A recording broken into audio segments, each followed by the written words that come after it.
Constitution and questions around the Constitution played an important role in the decisions that we were making. And I hope to give you some insight on that. I have to be cautious because I can't tell you everything that we knew at that time. There's an ongoing federal investigation. There are 4 prosecutions that are pending in the United States District Court for how serious we thought that was. And so I'll do the best that I can to skirt the confidential stuff, but at least to tell you what the constitutional issues were that we were dealing with here. So bear with me as we go through this. I'll speak a little bit about the marathon, about what brought us to that to the decisions that were so important around the Constitution, and then mostly I'd like to take questions from people here. So I've been asked to talk for 20 or 30 minutes, and then open it up so that we can have a good dialogue, and I can try to do my best to answer as many questions as I can. We have literally have media from all over the world that are on top of that bridge and taking pictures of the runners as they come in, especially the elite runners. So when you study terrorism, and you know that terrorists are interested in more than just killing people, but they're interested in getting their message out, and you look at that finish line, and I sit there every year, I've sat at that finish line every year, 7 years, you recognize that that this is a possible terrorist target. Now, all that stuff is in the background. We do our jobs every day when we prepare for every event in the city. We prepare for First Night, we prepare for 4th of July, we prepare for sports events, we prepare for the Boston Marathon. The same process is followed. We bring in the FBI, we bring in all of the intelligence agencies, stream of information, and we sit down and we talk about what threats there are to this event. And that happened in this particular case. There were no, and the terminology is always the same. There is no specific threat to the Boston Marathon. That's what we got from everybody. That's what we believed ourselves. And that was true in the days leading up to the Boston Marathon.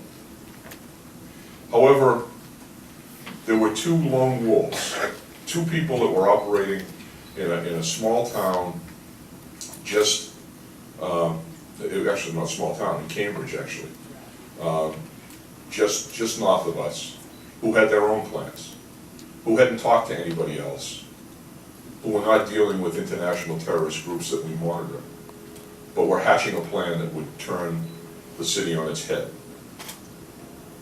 And despite all of our preparations, they were able to sneak in. And we'll talk a little bit about how they did that. BU and BC comes down in through Kenmore Square, and then takes a hard right and up onto Middlesex Street. And those 850 police officers were assigned in that shot. I was in my home in Hyde Park. I had been at the race. The race had finished. I should say the elite runners had finished. And some of the fastest runners had come across already. I hung around for a little while, and I had to take a conference call. The conference call was with several major city police chiefs and the vice president.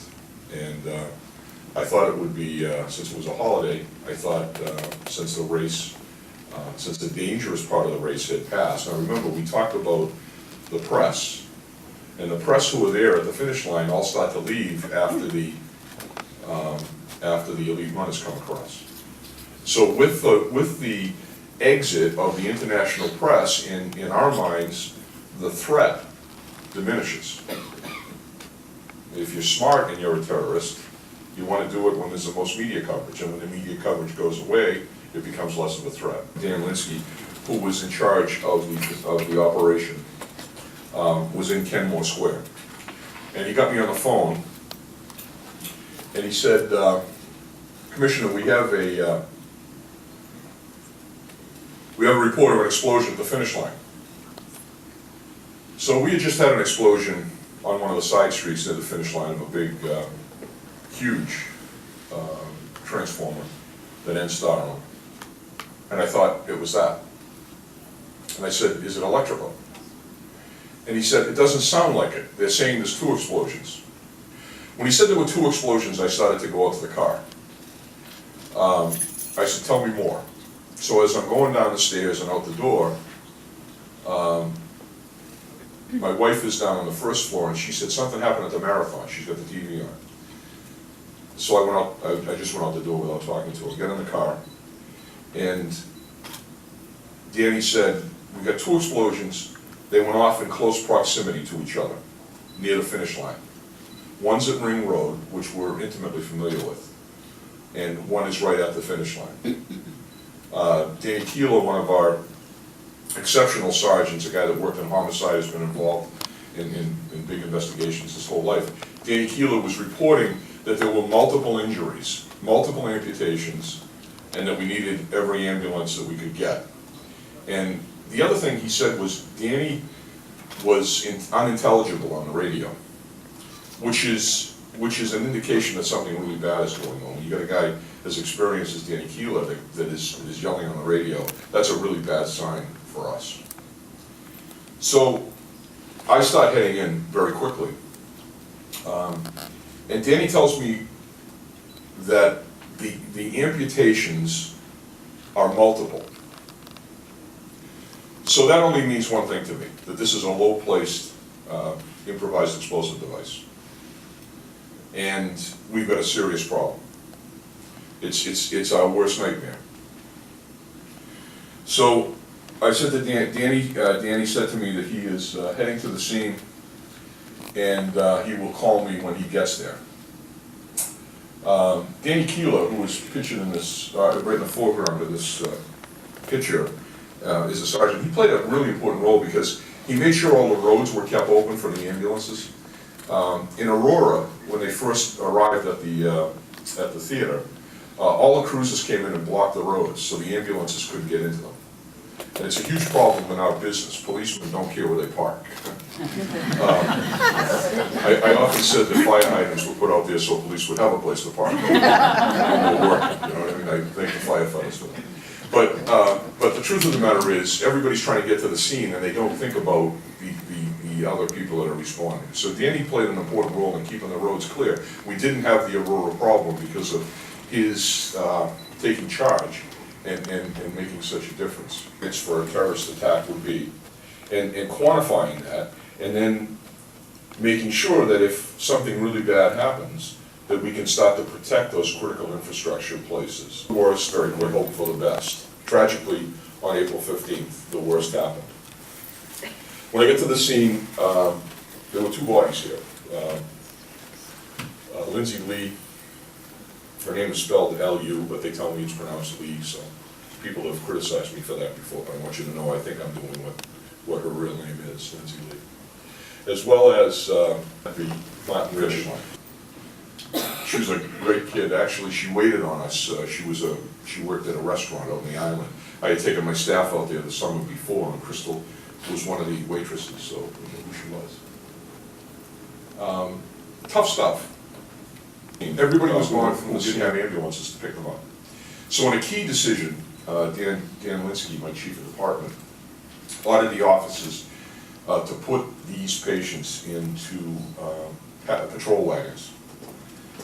And so they loaded up 2 patients, one on each side on the bench seats inside the patrol wagon, and they transported. Some with amputations. All of them had tourniquets on. Tourniquets played a very important role here, saved a lot of lives. Not one person that was transported from the scene died.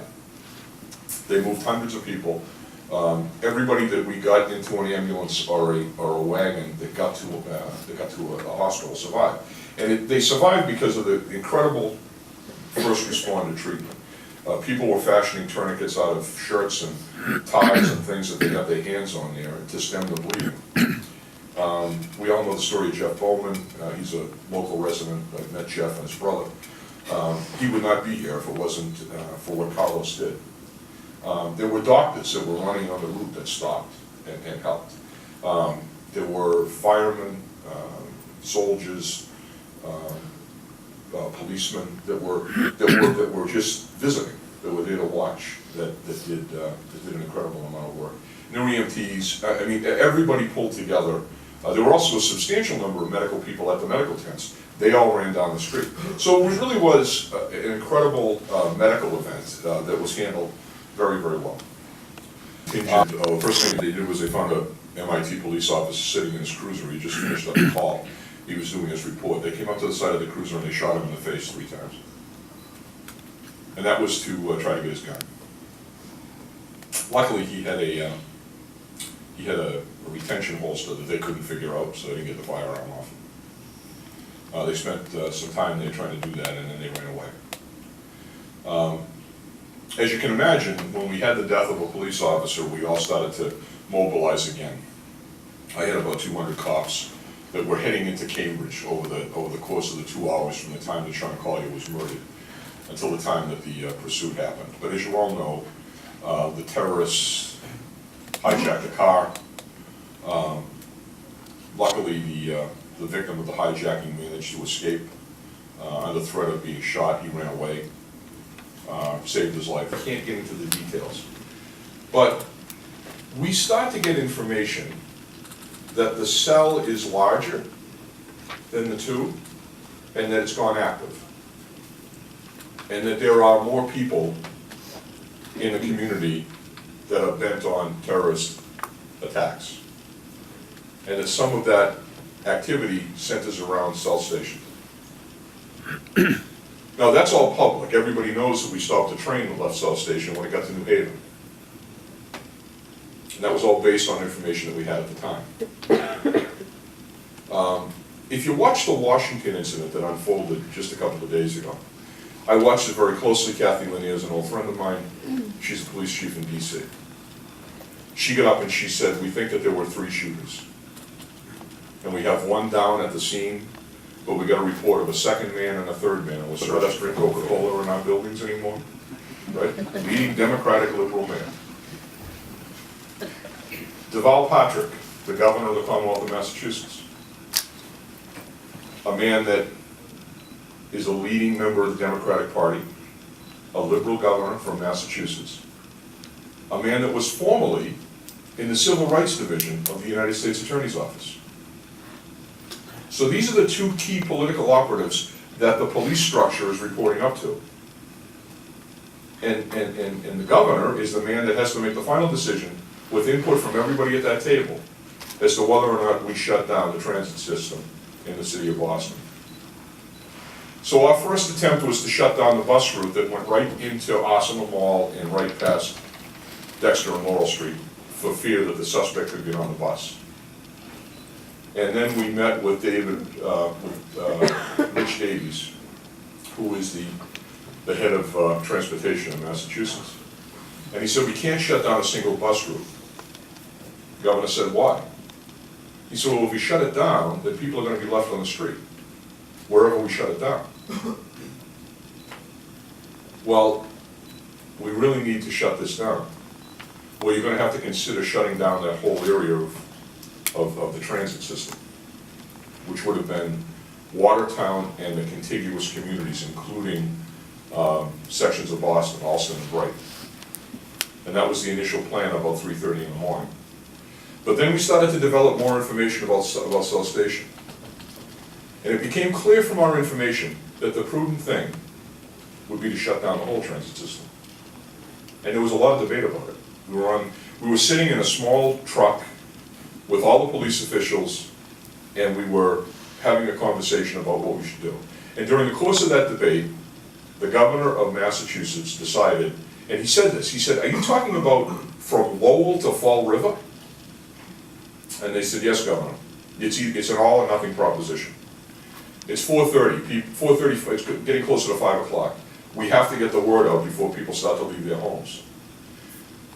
Kurt Schwartz from the state, one of our deputy secretaries, undersecretaries of public safety, said, Governor, consider it a snow day. It happens all the time in Massachusetts. This is at least as dangerous as somebody sliding on the ice and crashing into someone. So we sent the order out. Shelter in place. This was not, by the way, enforceable by law. This was a recommendation.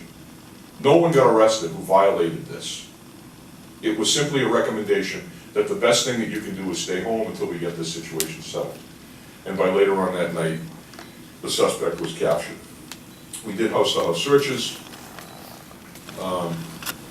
If we don't do something with the information that we have, and someone dies, it's on us. So that's the math, that's the equation. It's not about pushing people around and taking people's rights. It's about making sure that nobody else dies in a situation where too many people died already.